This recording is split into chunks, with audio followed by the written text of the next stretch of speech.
छठी माई के घाटे चल ए भौजी हो और के बेरा भइल हाली फल फल हरिया सजा दो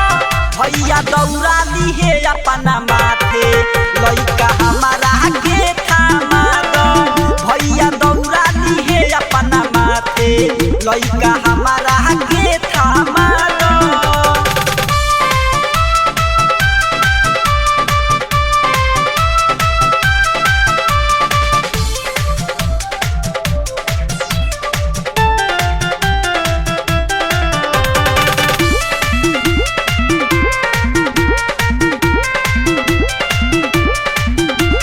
जल्दी से माई के तैयार तू करा दो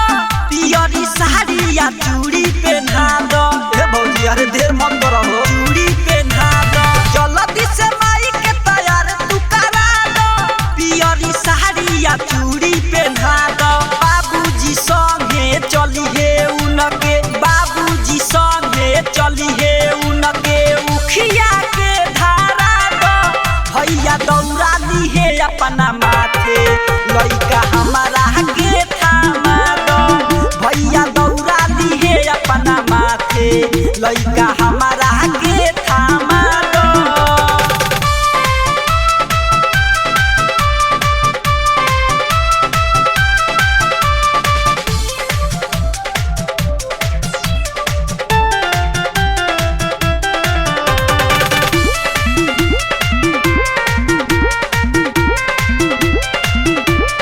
औरत के पूरा सामान सरिया दो